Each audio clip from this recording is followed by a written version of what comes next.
Hi everyone, it's Sandra from The Wounded Healer.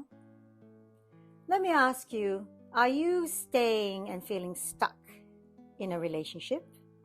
Or do you know people who are in that situation? Or have you ever wondered why do people stay in bad relationships? There's several reasons, and I'm going to expand your knowledge.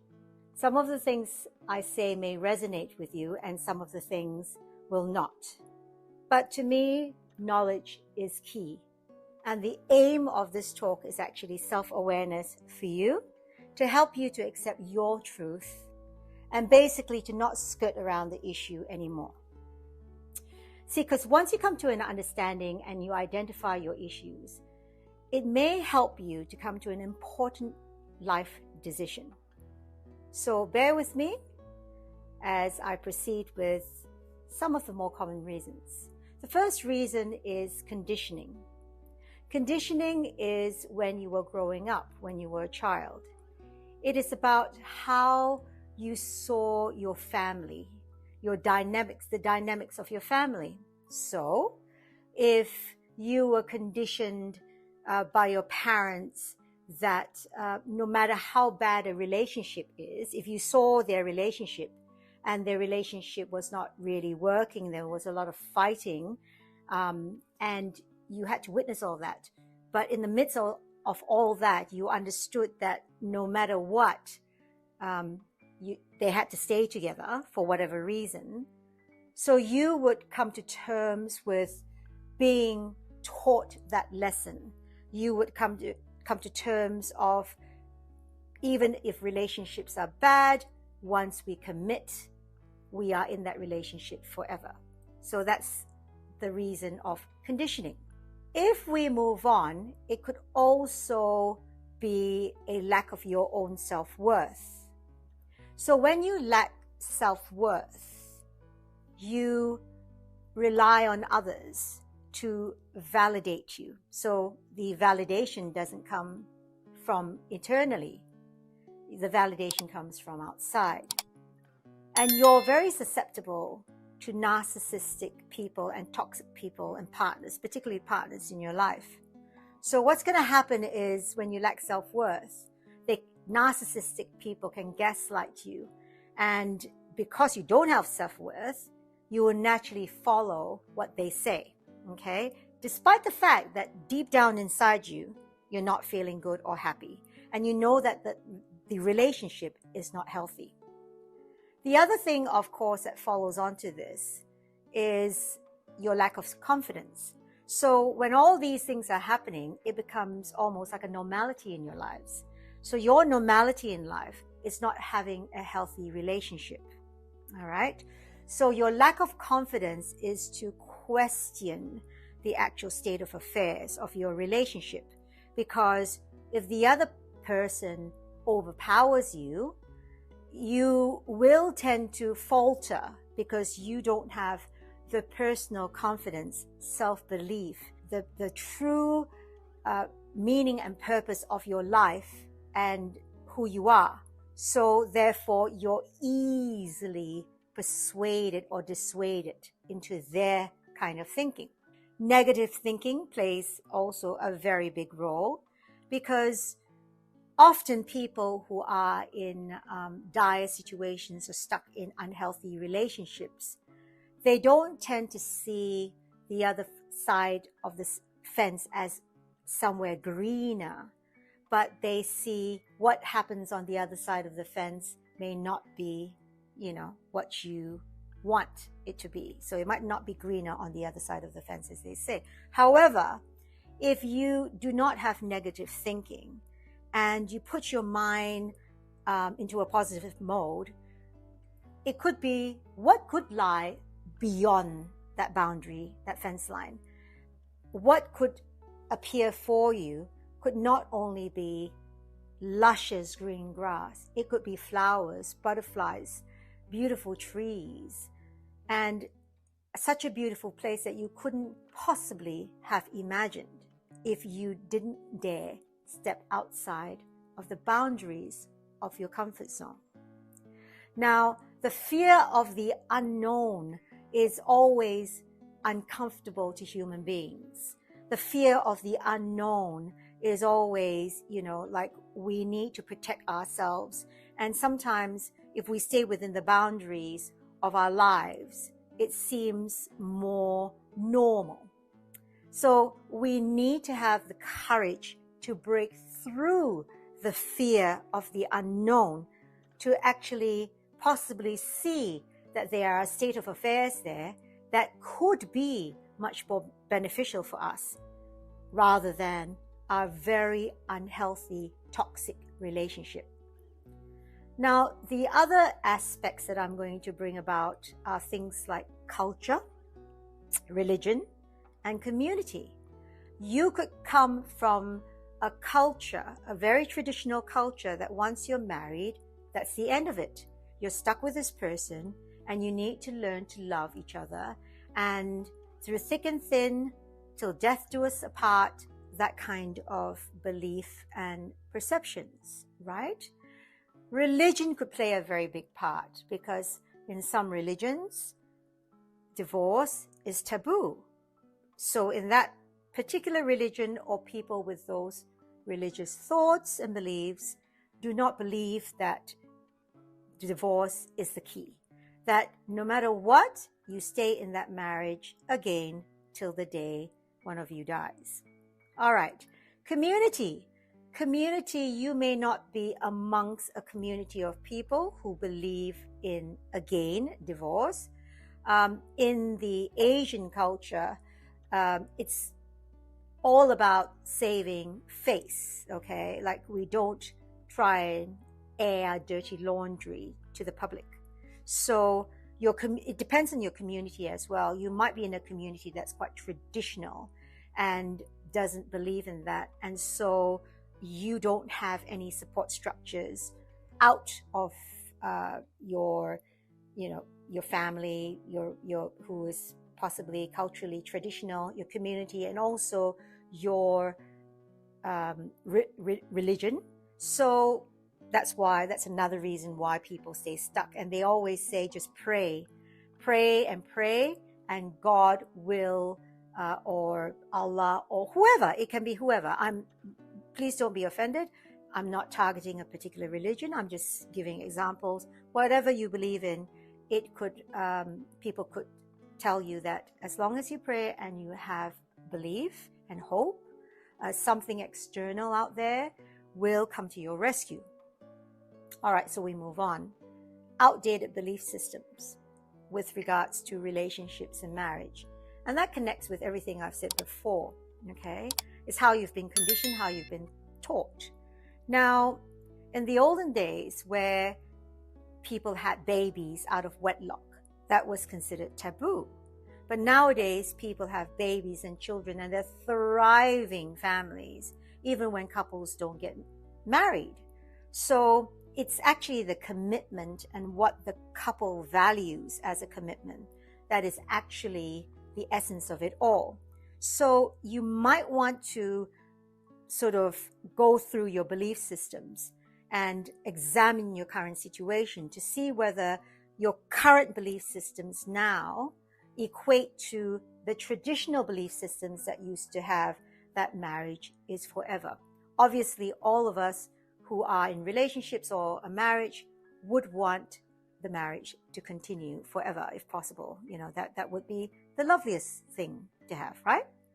All right, then we move on to false beliefs. So sometimes you can get yourself stuck in a situation where you almost make yourself believe in the fact that your partner will change. So you stay in the relationship in the hope that as he or she ages, as time passes on, he or she may change for the better. Or, like they say, they may mellow down. And if any change they make would be a big enough change for you, if you don't embody all the things I talked about previously, you be happy to accept, okay? Then we go on to another belief, which is waiting for the kids to grow up if you have kids.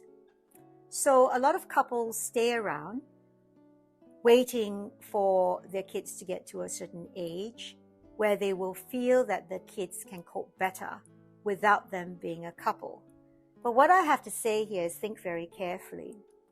As you are going along your path of being together, there's a lot of tension, there's a lot of arguments, and even if you think you are sheltering children, children are not stupid. They have intuition, they have a sense, and they will know when things around the house are tense and unhappy and toxic.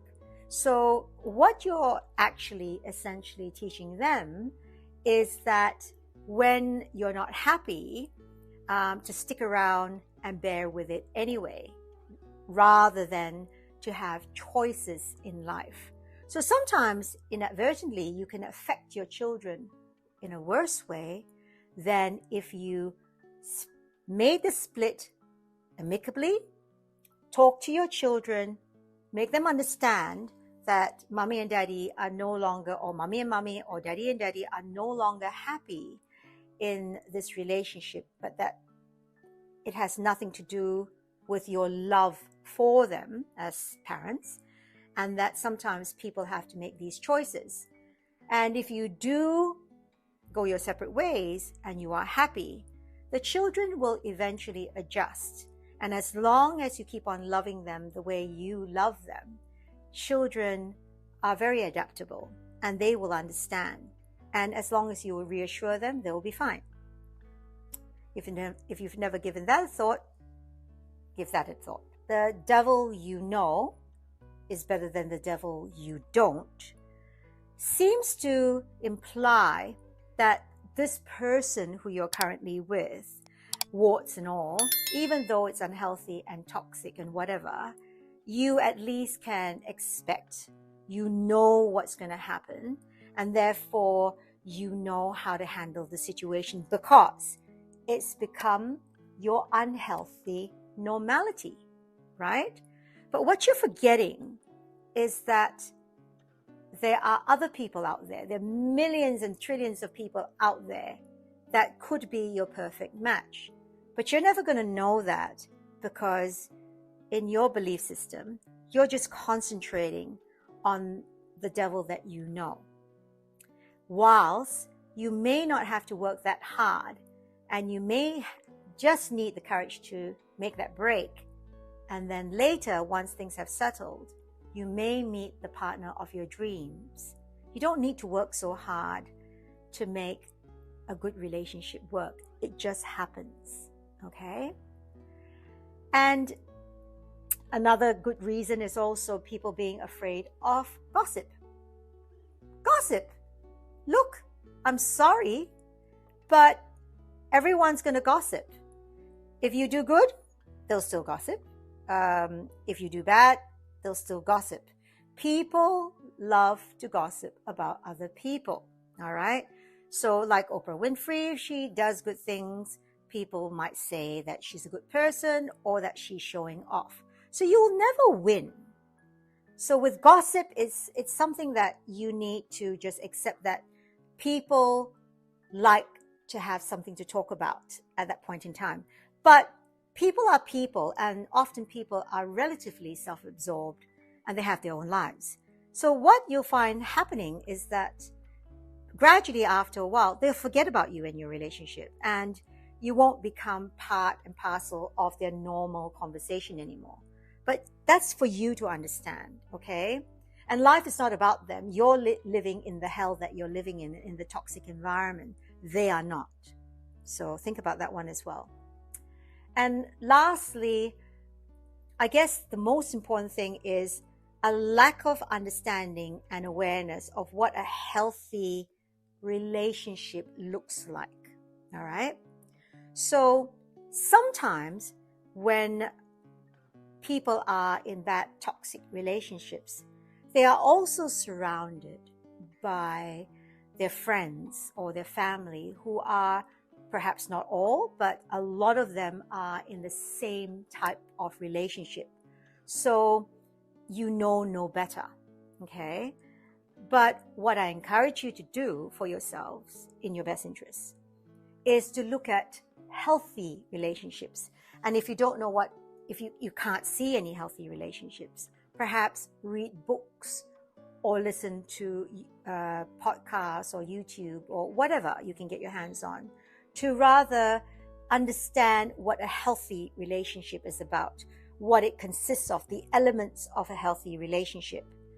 And in that way, you'll understand the difference between a toxic relationship that you are currently in and versus a very healthy, loving one, supportive relationship.